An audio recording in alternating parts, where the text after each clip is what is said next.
അമൃത് Veni life ക്വിറ്റ് presents daily news സായാഹ്ന വാർത്തകൾ powered by Pulimoottil silks KSFE in association with Joya Lucas.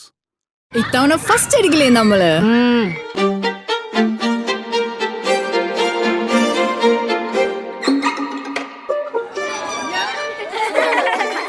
കുട്ടികൾക്കൊക്കെ pain ശല്യം ഉണ്ടാകും. അതുകൊണ്ട് ലൈസ് കിറ്റ് ഉപയോഗിച്ച് ക്ലാസ്സിൽ വരാൻ പ്രത്യേക ശ്രദ്ധിക്കണം. ലൈസ് കിറ്റ് ലൈസ് റിമൂവർ പെയിൻ ശല്യത്തിൽ നിന്നും ഉടനടി ആശ്വാസം. നമസ്കാരം, ഞാൻ ഡെയ്സി ബിജു.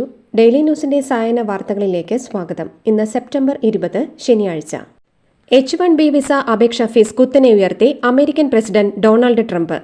വാർഷിക ഫീസ് $1,00,000 ഏകദേശം 88 ലക്ഷം രൂപയാക്കി ഉയർത്താനുള്ള ഉത്തരവിൽ പ്രസിഡന്റ് ഡൊണാൾഡ് ട്രംപ് ഒപ്പുവച്ചു.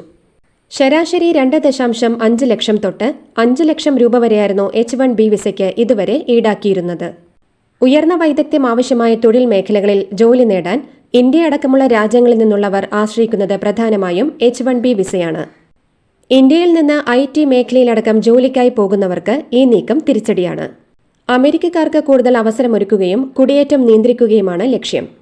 ടെക്നോളജി രംഗത്ത് അമേരിക്കക്കാർക്ക് അവസരങ്ങൾ വർദ്ധിപ്പിക്കാനുള്ള നടപടിയാണിതെന്ന് ട്രംപ് പ്രതികരിച്ചു. H-1B വിസ ഫീസ് വർദ്ധിപ്പിച്ച ട്രംപിന്റെ നടപടിക്ക് പിന്നാലെ ജീവനക്കാർക്ക് മുന്നറിയിപ്പുമായി മെറ്റ, മൈക്രോസോഫ്റ്റ് അടക്കം പ്രമുഖ കമ്പനികൾ. എല്ലാ H-1B വിസ ഉടമകളും കുറഞ്ഞത് 14 ദിവസത്തേക്കെങ്കിലും അമേരിക്ക വിട്ടുപോകരുതെന്നാവശ്യപ്പെട്ട കമ്പനികൾ അമേരിക്കയ്ക്ക് പുറത്ത് താമസിക്കുന്ന H-1B വിസ ഉടമകളോട് സെപ്റ്റംബർ 21 ഈസ്റ്റേൺ ടൈം അർദ്ധരാത്രി 12:01 മുൻപായി രാജ്യത്ത് തിരികെ പ്രവേശിക്കണമെന്നും നിർദ്ദേശം നൽകിയിട്ടുണ്ട്. കഴിഞ്ഞ വർഷത്തെ കണക്ക് പ്രകാരം അമേരിക്കയിലെ H-1B വിസയുടെ ഏറ്റവും വലിയ ഗുണഭോക്താവ് ഇന്ത്യയാണ്. അംഗീകൃത H-1B വിസ ഉടമകളിൽ 71% പേരും ഇന്ത്യക്കാരാണെന്നാണ് റിപ്പോർട്ടുകൾ. ഇന്ത്യയിൽ നിന്ന് അമേരിക്കയിലേക്ക് മാറ്റം പ്രതീക്ഷിച്ചിരിക്കുന്നവരെ അടക്കം ഇത് സാരമായി ബാധിക്കും. പമ്പ മണപ്പുറത്ത് ആഗോള അയ്യപ്പ സംഗമത്തിന് തിരിതെളിഞ്ഞു. തന്ത്രി മഹേഷ് മോഹനര് നിലവിളക്കിൽ തിരിതെളിയിച്ചു. ആഗോള അയ്യപ്പ സംഗമത്തിൽ പങ്കെടുക്കാനായതിൽ സന്തോഷമെന്ന് മുഖ്യമന്ത്രി പിണറായി വിജയൻ പറഞ്ഞു. ദേവസ്വം മന്ത്രി VN വാസവനാണ് മുഖ്യമന്ത്രിയെ സ്വീകരിച്ചത്. ചടങ്ങിനായി മുഖ്യമന്ത്രി പിണറായി വിജയനും SNDP യോഗം ജനറൽ സെക്രട്ടറി വെള്ളാപ്പള്ളി നടേശനും ഒരേ വാഹനത്തിലാണ് എത്തിയത്. ആഗോള അയ്യപ്പ സംഗമത്തിന്റെ രജിസ്ട്രേഷൻ നടപടികൾ രാവിലെ 6 മണി മുതൽ ആരംഭിച്ചിരുന്നു. കനത്ത സുരക്ഷയാണ് പമ്പാ തീരത്തും സമീപ പ്രദേശത്തും ഒരുക്കിയിരിക്കുന്നത്. ഉദ്ഘാടനത്തെ തുടർന്ന് 3 സെഷനുകളാണ് സംഘടിപ്പിച്ചിട്ടുള്ളത്. ശബരിമല വികസന മാസ്റ്റർ പ്ലാൻ, ശബരിമല കേന്ദ്രീകരിച്ചുള്ള ആധ്യാത്മിക ടൂറിസം, തീർത്ഥാടന നിരക്ക് നിയന്ത്രണം അടിസ്ഥാനമാക്കിയുള്ള ചർച്ചകളും നടക്കും.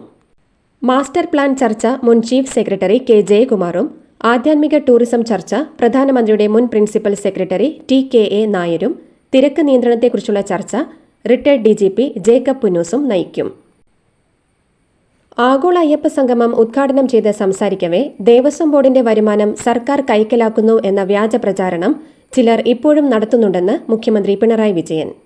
സർക്കാർ ഒരു പൈസ പോലും എടുക്കുന്നില്ലെന്ന് മാത്രമല്ല, ദേവസ്വം ബോർഡിന് സർക്കാർ അങ്ങോട്ട് പണം നൽകുക കൂടി ചെയ്യുന്നുവെന്നും അതുകൊണ്ടാണ് താരതമ്യേന തുച്ഛവരുമാനം മാത്രമുള്ള എത്രയോ ക്ഷേത്രങ്ങളിൽ ഇന്നും അന്ത്യത്തിരി തെളിയുന്നതെന്നും അവിടങ്ങളിലെ ക്ഷേത്ര ജീവനക്കാർ പട്ടിണിയിലാകാത്തതെന്നും മുഖ്യമന്ത്രി പറഞ്ഞു.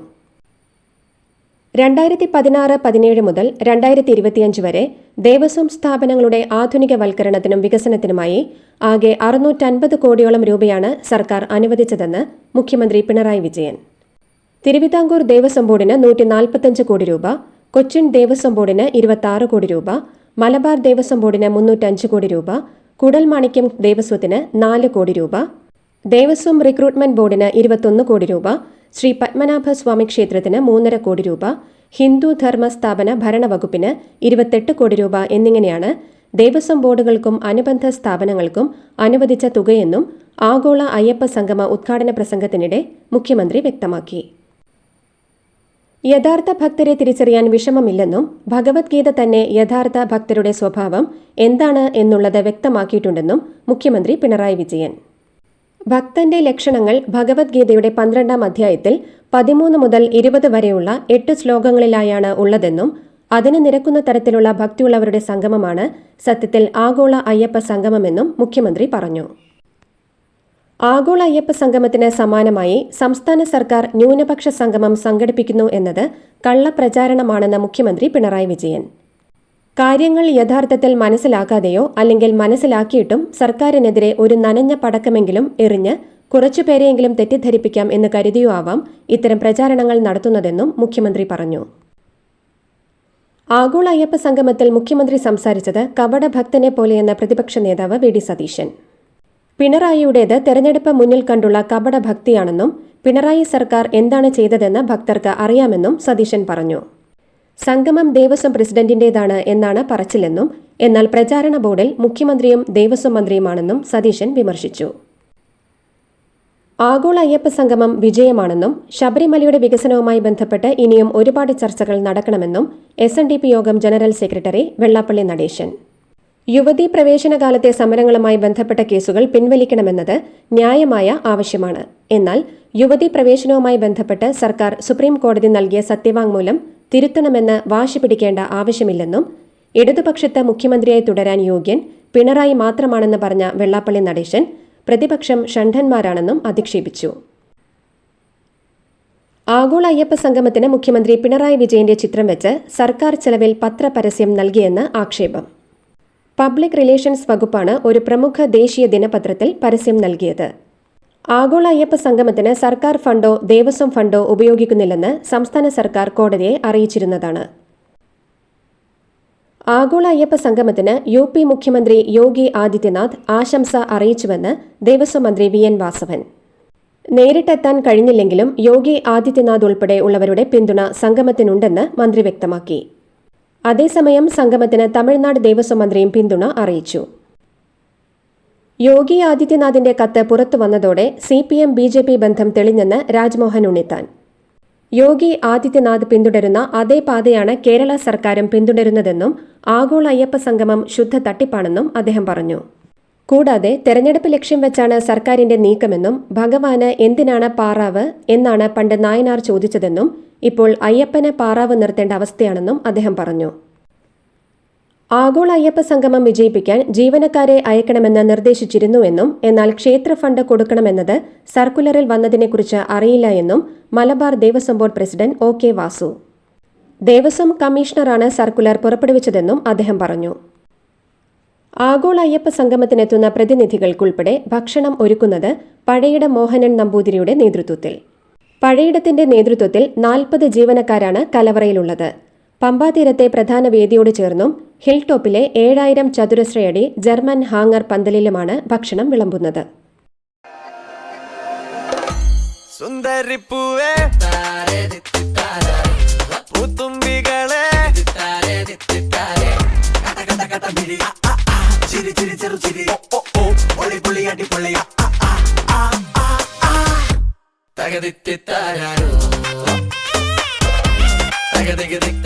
Pulimutil Silks presents Unskippable Onam Collections. Starts at just ₹299. കേന്ദ്ര സഹമന്ത്രിയും തൃശൂർ MPയുമായ സുരേഷ് ഗോപി കലങ്ക് സംവാദങ്ങൾ എന്ന പേരിൽ ഫ്യൂഡൽ കാലഘട്ടത്തിലെ ദർബാറുകളെ അനുസ്മരിപ്പിക്കുന്ന യോഗങ്ങൾ സംഘടിപ്പിച്ച് പാവപ്പെട്ടവരെ പരിഹസിക്കുകയും പരദൂഷണം നടത്തുകയും ചെയ്യുന്ന പരിപാടി അപലപനീയമാണെന്ന് മന്ത്രി R ബിന്ദു. ജീവിതത്തിലാണോ സിനിമയിലാണോ താനെന്ന വിഭ്രമത്തിലാണ് അദ്ദേഹം എന്ന് തോന്നും വിധമാണ് സുരേഷ് ഗോപിയുടെ പ്രതികരണങ്ങൾ. സിനിമകളിൽ ആരാധകരെ ത്രസിപ്പിച്ച താരം ഡയലോഗുകളുമായി തന്നെ സമീപിക്കുന്ന സാധാരണക്കാരുടെ നെഞ്ചത്തു കയറുന്ന രീതി തുടർച്ചയായി അദ്ദേഹത്തിൽ നിന്നും ഉണ്ടാവുന്നതുകൊണ്ടാണ് ഇതു പറയാൻ നിർബന്ധിതയാകുന്നതെന്നും മന്ത്രി വ്യക്തമാക്കി. കലുങ്ക് സംവാദം വക്രീകരിക്കാൻ ശ്രമങ്ങൾ നടക്കുന്നുവെന്ന് കേന്ദ്ര സഹമന്ത്രി സുരേഷ് ഗോപി. കരുതിക്കൂട്ടി ചില ആളുകളെ കൊണ്ടുനിർത്തി പരിപാടി വക്രീകരിക്കാനുള്ള ശ്രമങ്ങൾ നടക്കുന്നുണ്ട്. അത് സ്വാഗതാർഹമല്ല. കരുവന്നൂരിൽ ED സ്വത്ത് കണ്ടുകെട്ടിയ കാര്യം നേരത്തെ പറഞ്ഞതാണ്. അത് ബാങ്ക് വഴി മാത്രമേ നൽകാൻ കഴിയൂ. പ്രധാനമന്ത്രി കുന്നംകുളത്ത് വന്നപ്പോൾ ഇക്കാര്യം പറഞ്ഞതാണെന്നും അദ്ദേഹം പറഞ്ഞു. ലൈംഗിക പീഡനാരോപണം നേരിടുന്ന രാഹുൽ മാങ്കൂട്ടത്തിൽ MLAയെ മണ്ഡലത്തിൽ കാലുകുത്താൻ സമ്മതിക്കില്ലെന്ന് BJP. MLAയുടെ ഓഫീസ് പൂട്ടാനെത്തിയ BJP പ്രവർത്തകരെ പോലീസ് അറസ്റ്റ് ചെയ്ത് നീക്കി. ആരോപണ വിധേയനായ MLA ഇന്ന് ഓഫീസിലെത്തുമെന്ന് പ്രചാരണമുണ്ടായിരുന്നു. ഇതിന് പിന്നാലെ വെളുപ്പിന് 4 മണി മുതൽ BJP പ്രവർത്തകർ MLA ഓഫീസിന് മുന്നിൽ നിലയുറപ്പിക്കുകയായിരുന്നു. നാണം കെട്ട ഒരു MLA പാലക്കാടിന് വേണ്ടെന്ന് BJP പ്രവർത്തകർ പറഞ്ഞു. കേരള കേഡറിലുള്ള IPS ഉദ്യോഗസ്ഥ D ശിൽപയെ കർണാടക കേഡറിലേക്ക് മാറ്റണമെന്ന ഹൈക്കോടതി ഉത്തരവിന് സ്റ്റേ. സുപ്രീം കോടതിയാണ് ഉത്തരവ് സ്റ്റേ ചെയ്തത്.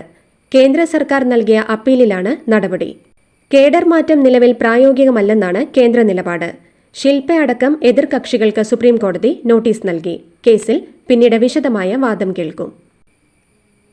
അർബൻ ബാങ്കിലെ ബാധ്യത തീർക്കുമെന്നുറപ്പ് കോൺഗ്രസ് നേതാക്കൾ ഇതുവരെ അറിയിച്ചിട്ടില്ലെന്നും അറിഞ്ഞത് മാധ്യമങ്ങളിലൂടെയാണെന്നും NM വിജയന്റെ മരുമകൾ പത്മജ.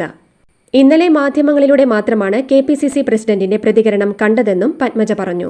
സെപ്റ്റംബർ 30-നുള്ളിൽ തന്നെ അർബൻ ബാങ്കിലെ ബാധ്യത തീർക്കണം, അല്ലാത്തപക്ഷം ഒക്ടോബർ 2-ന് DCCക്ക് മുൻപിൽ സത്യാഗ്രഹം ഇരിക്കുക തന്നെ ചെയ്യുമെന്നും അവർ പറഞ്ഞു.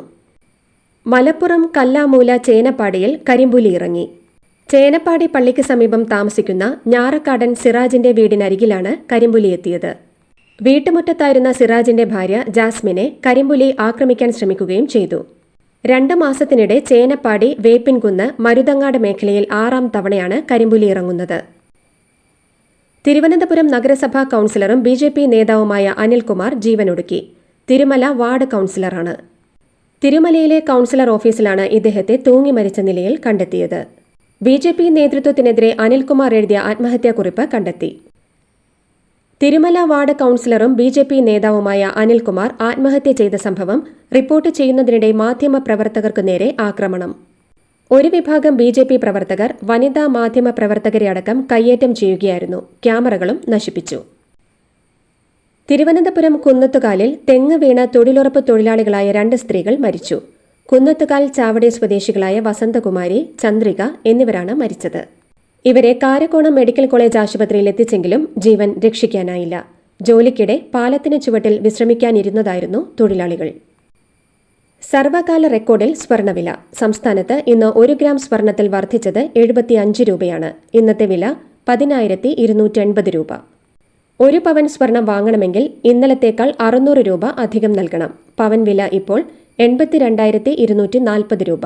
സെപ്റ്റംബർ 16-ലെ 82,080 രൂപ എന്ന റെക്കോർഡാണ് മറികടന്നത്. അവളുടെ ആഗ്രഹമല്ലേ, അവള് പറക്കട്ടെ. KSFE പുതിയ ഹാർമണി ചുറ്റി ചേരണം. കണ്ണടച്ചു തുറക്കും മുമ്പ് അവളുടെ +2 കഴിയില്ലേ. കടം വാങ്ങാതെയും സ്ഥലം വിൽക്കാതെയും കുട്ടികളെ പഠിപ്പിക്കാം. KSFE ഹാർമണി ചിട്ടികൾ. KSFE ഹാർമണി ചുറ്റിയിൽ ചേരുന്ന 100 ഭാഗ്യശാലികൾക്ക് സിംഗപ്പൂർ യാത്ര. വോട്ട് കൊള്ളയിൽ ഒരു ഹൈഡ്രജൻ ബോംബ് ഉടൻ ഉണ്ടാകുമെന്നും അത് പൊട്ടിത്തെറിക്കുന്നതിലൂടെ എല്ലാം വെളിപ്പെടുമെന്നും രാഹുൽ ഗാന്ധി. വയനാട്ടിൽ സന്ദർശനം നടത്തുന്നതിനിടെയാണ് തെരഞ്ഞെടുപ്പ് കമ്മീഷനെതിരെ വീണ്ടും വിമർശനവുമായി രാഹുൽ ഗാന്ധി രംഗത്തെത്തിയത്. ആവർത്തിച്ചാവശ്യപ്പെട്ടിട്ടും തെരഞ്ഞെടുപ്പ് കമ്മീഷൻ വിവരങ്ങൾ നൽകുന്നില്ല. കർണാടക CIDക്ക് ഗ്യാനേഷ് കുമാർ വിവരങ്ങൾ നൽകാൻ തയ്യാറാവുന്നില്ല. വോട്ട് ചോരി നടത്തിയാണ് മോദി തെരഞ്ഞെടുപ്പ് വിജയിച്ചതെന്ന് ഇന്ത്യയിൽ ഒരാൾക്കും സംശയമില്ല എന്നും രാഹുൽ പറഞ്ഞു. തമിഴക വെട്രിക്കഴകം പ്രസിഡന്റും സൂപ്പർ താരവുമായി വിജയുടെ സംസ്ഥാന പര്യടനം ഇന്ന് 2ാം ദിവസം. നാഗപട്ടണം, തിരുവാരൂർ ജില്ലകളിലാണ് ഇന്ന് വിജയ് പര്യടനം നടത്തുക. കഴിഞ്ഞ ശനിയാഴ്ച തിരുച്ചിറപ്പള്ളിയിൽ നടത്തിയ റോഡ് ഷോ മദ്രാസ് ഹൈക്കോടതി പരോക്ഷമായി വിമർശിച്ച പശ്ചാത്തലത്തിൽ പ്രവർത്തകർക്ക് 10 നിർദ്ദേശം TVക്ക് നൽകിയിട്ടുണ്ട്. വിജയുടെ റാലിയുടെ സമയത്ത് പ്രദേശത്തെ വൈദ്യുതി ബന്ധം വിച്ഛേദിക്കാനും സാധ്യതയുണ്ടെന്നും വിവരമുണ്ട്. എന്നും പാർട്ടിയോട് ചേർന്ന് നിൽക്കുമെന്നും തന്റെ പ്രതിബദ്ധത ആർക്കും ചോദ്യം ചെയ്യാനാവില്ലെന്നും CPI ജനറൽ സെക്രട്ടറി D. രാജ. അവസാനം വരെ തന്റെ പ്രവർത്തനം പാർട്ടിക്ക് വേണ്ടിയായിരിക്കുമെന്നും D. രാജ പറഞ്ഞു. സർക്കാർ ജോലിയടക്കം വേണ്ടെന്ന് വച്ചാണ് പാർട്ടിയിൽ ചേർന്നതെന്നും ജനറൽ സെക്രട്ടറിയെക്കുറിച്ചുള്ള ചർച്ചകളോട് പ്രതികരിക്കുന്നില്ലെന്നും D. രാജ അറിയിച്ചു. ഖത്തർ ആഭ്യന്തര സുരക്ഷാ സേനയിലെ ഒരു ഉദ്യോഗസ്ഥനുൾപ്പെടെ 6 പേർ കൊല്ലപ്പെട്ട ദോഹയിലെ ഇസ്രായേൽ വ്യോമാക്രമണത്തിൽ അന്താരാഷ്ട്ര തലത്തിൽ അടിയന്തര നിയമ നടപടികൾ സ്വീകരിക്കുന്നതിന് അന്താരാഷ്ട്ര ക്രിമിനൽ കോടതിയെ സമീപിച്ച് ഖത്തർ. അന്താരാഷ്ട്ര ക്രിമിനൽ കോടതിയിൽ കേസ് ഫയൽ ചെയ്യുന്നതിനുള്ള നിയമ നടപടികൾ ഖത്തർ ഔദ്യോഗികമായി ആരംഭിച്ചു. ഇന്ത്യ അമേരിക്ക വ്യാപാര കരാർ ചർച്ചകൾക്കായി വാണിജ്യമന്ത്രി പീയൂഷ് ഗോയൽ അടുത്തയാഴ്ച വാഷിംഗ്ടണിലെത്തും. വിദേശകാര്യമന്ത്രി S. ജയശങ്കറിന്റെ നേതൃത്വത്തിലും ചർച്ച നടക്കും. UN ജനറൽ അസംബ്ലിയിൽ പങ്കെടുക്കുന്നതിനിടെ US സ്റ്റേറ്റ് സെക്രട്ടറിയുമായും ചർച്ച നടത്തും. അമേരിക്കൻ പ്രതിനിധി കഴിഞ്ഞ 16-ന് ഇന്ത്യയിലെത്തി നടത്തിയ ചർച്ചകളുടെ തുടർച്ചയാണ് കേന്ദ്രമന്ത്രിമാരുടെ ചർച്ച. പാകിസ്ഥാനും സൗദി അറേബ്യയും തമ്മിലുള്ള പരസ്പര പ്രതിരോധ കരാറിൽ മറ്റ് അറബ് രാജ്യങ്ങളുടെ പ്രവേശനം തള്ളിക്കളയാനാവില്ലെന്ന് പാകിസ്ഥാൻ പ്രതിരോധ മന്ത്രി ഖ്വാജ ആസിഫ്. ആർക്കു മുന്നിലും വാതിലുകൾ അടച്ചിട്ടില്ലെന്ന് അദ്ദേഹം പറഞ്ഞു. കുറച്ചു നാളുകളായി സൗദി സേനയ്ക്ക് പാകിസ്ഥാൻ പരിശീലനം നൽകുന്നുണ്ട്. അടുത്തിടെ ഉണ്ടായ സംഭവ വികാസങ്ങൾ അതിന്റെയെല്ലാം ഔപചാരികമായ ഒരു വിപുലീകരണം മാത്രമാണെന്നും അദ്ദേഹം കൂട്ടിച്ചേർത്തു. പാക് ഭീകര സംഘടനകളായ ജെയ്ഷെ-ഇ-മുഹമ്മദ്, ഹിസ്ബുൾ മുജാഹിദ്ദീൻ എന്നിവർ അഫ്ഗാനിസ്ഥാൻ അതിർത്തിയിലേക്ക് കേന്ദ്രങ്ങൾ മാറ്റുന്നതായി റിപ്പോർട്ട്. ഓപ്പറേഷൻ സിന്ദൂറിന്റെ ഭാഗമായി പാകിസ്ഥാനിലെ 9 ഭീകര കേന്ദ്രങ്ങൾ ഇല്ലാതാക്കിയതിന് പിന്നാലെയാണ് 2 സംഘടനകളും തങ്ങളുടെ താവളങ്ങൾ ഖൈബർ പഖ്തൂൺഖ്വ പ്രവിശ്യയിലേക്ക് മാറ്റുന്നതായി രഹസ്യാന്വേഷണ സ്ഥാപനത്തിന് വിവരങ്ങൾ ലഭിച്ചെന്നാണ് റിപ്പോർട്ട്. ഇതോടുകൂടി ഡെയിലി ന്യൂസിന്റെ സായന വാർത്തകൾ സമാപിക്കുന്നു. ഡെയിലി ന്യൂസിന് വേണ്ടി വാർത്തകൾ വായിച്ചത് ഡെയ്സി ബിജു. DailyNewsLive.in വാർത്തകൾ വിരൽ തുമ്പിൽ.